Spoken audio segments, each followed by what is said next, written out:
Hello everyone, তোমরা সবাই কেমন আছো? আশা করি সুস্থ আছো, ভালো আছো। তো আজকে আর গুড মর্নিং বললাম না কেন জানো তো, আজকে আর সকাল নেই, অনেকক্ষণ আগে 12টা একটা বেজে গেছে।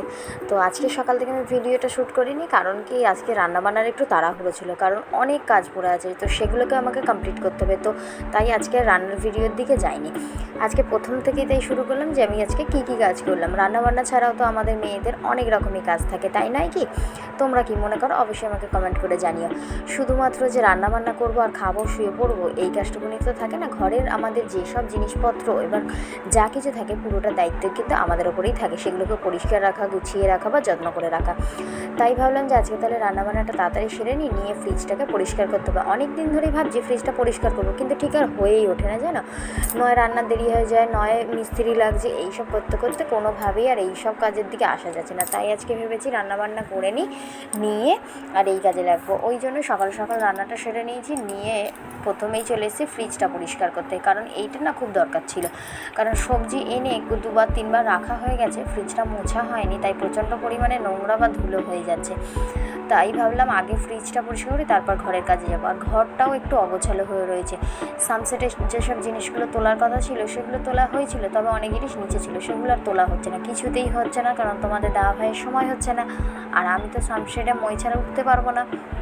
আর একবার কী বলো তো, মইতে যদি উঠেও পড়ি না, নিচ থেকে কেউ যদি জিনিস না ধরে দেয় তাহলে তো সেগুলো ওঠানো আমার পক্ষে সম্ভব না।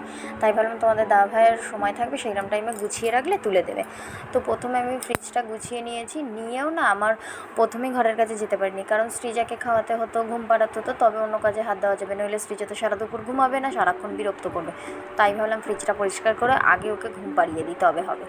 তো আমি এদিকে দেখো পুরো ফ্রিজটা মুছে নিয়েছি। আর এইটা হচ্ছে ফলের চুবড়ি, এতে লেবু। আর আজকে ফ্রিজটা একটু খালি ছিল, সবজিও সেরম ছিল না, মাছ টাছও ছিল না, তাই ভাবলাম আজকে পরিষ্কার করি, নইলে মাছ থাকলে বরফ হয়ে এঁটে থাকে, তো তখন পরিষ্কার হয় না।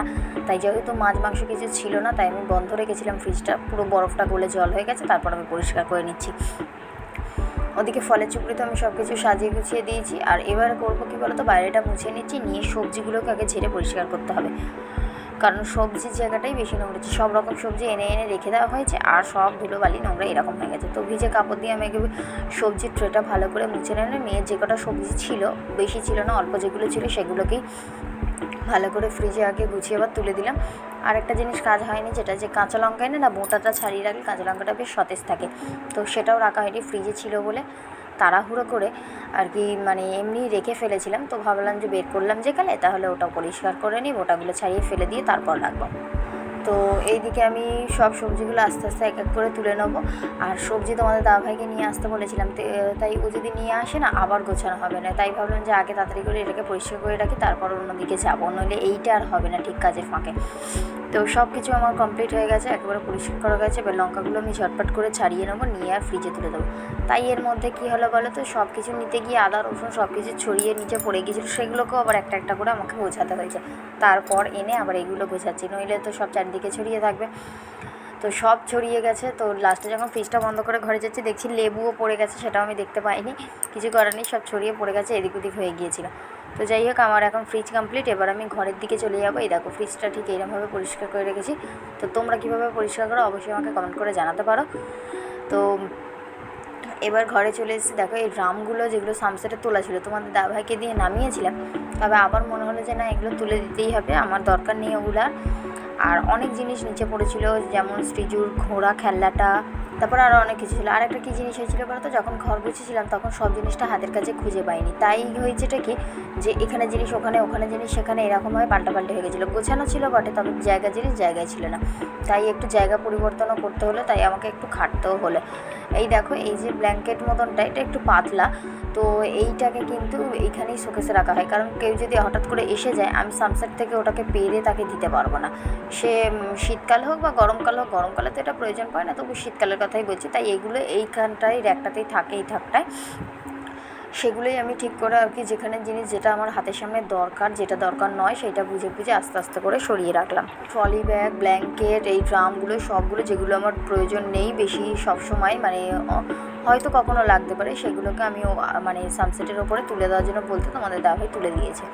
আর এই কাজটা তো আমি করে উঠতেই পারলাম না, আলমারির কভারটা লাগাবো বলে। আগে জানো তো এই দিকটায় খাট ছিল না, আলমারি ছিল, তাই একটু ফাঁকা থাকতো, আলমারির কভারটা লাগানো যেত। তো ভাবলাম আলমারি কভারটা লাগিয়ে দিই, সামনেটা ফাঁকা থাকবে ফ্রন্টটা। তো গেলাম, গিয়ে দেখলাম যে ধুলো আছে, তাই ঝাড়ু টেনে ওপরটা ঝেড়ে দিলাম, দিয়ে এবার এটা লাগানোর চেষ্টা করলাম, কিন্তু অনেক রকমভাবে চেষ্টা করলাম, পারলাম না।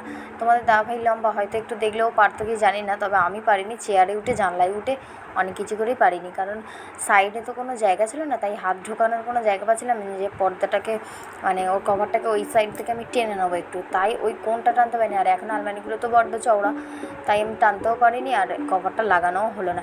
তাই ভাবলাম কী আর করা যাবে, লাগাতে গেলে পারছি না, পরে একদিন চেষ্টা করে দেখা যাবে, এখন থাক বলে আবার পুরোটা নামিয়ে নিলাম, নিয়ে ওপরটা ঝেড়ে একটা টেবিল ক্লথ ছিল সেইটাকে পেতে আবার টেডি বিয়ার যেরকম ছিল সেরকম রেখে দিয়েছি। দেওয়ার পরেই তারপর প্রায় বিকেল হয়ে এসছে, তো তখন আমি বিছানাটা একেবারে গুছিয়ে নিয়েছি, আমার ওদিকে সব গোছানো হয়ে গেছে, ওগুলো সানসেটে তুলে দিয়েছে, আর সৃজাও ঘুম থেকে এর মধ্যে উঠে পড়েছে। তাই বললাম বিছানাটা একেবারে নিট অ্যান্ড ক্লিন করে নিয়ে বিছানাটা গুছিয়ে নিয়ে বিছানাটা ঝাড়ার পরে একেবারে বিকেল হয়ে এসছে যেহেতু। আর আজকে জানো ওয়েদারটা খুব খারাপ ছিল এই 2-3 দিন, তবে বিকেলের দিক থেকে দেখছি আকাশটা হালকা পরিষ্কার হয়েছে, তাই একটু ঘরে আলোও আসছে, নইলে পুরো অন্ধকার মতো। আর আমাদের গাছপালার জন্য একটু বেশি অন্ধকার মনে হয়, তবে আজকে ওয়েদারটা বেশ ভালো লাগছে, বৃষ্টি হয়নি, হালকা হালকা আলোও আছে।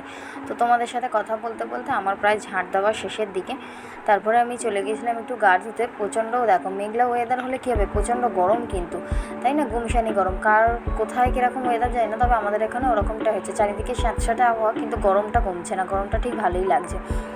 তো গাটা ধুয়ে এসে আমি একটু চুল আঁচড়ে নিচ্ছি, মাথাটা আঁচড়ে পরিষ্কার করে চুলটা বেঁধে নেবো, নিয়ে একটু চা খেতে বসবো। কেন বলো তো, সারা দুপুর জুড়ে একটুকু শোয়া হয়নি, এইসব কাজগুলো করছিলাম। আর সৃজা না ঘুমোলে না এইসব কাজগুলো হয়ে ওঠে না, কিছু করার নেই, ও যখন ঘুমোয় আমাকে সেই ফাঁকে এগুলো করতে হয়, তার মধ্যেও ভিডিও করতে হবে, তাই স্ট্যান্ডটাও খেয়াল করে চারিদিকে নিতেই হচ্ছে, তো একটু সময় লেগে গেল। তো যাই হোক, আমার চুল বাঁধা কমপ্লিট, এবার যাবো 1 কাপ চা নিয়ে আসতে। তো চলো আমি চাটা খেতে থাকি, আর তোমরা নেক্সট ভিডিওর জন্য অপেক্ষা করো।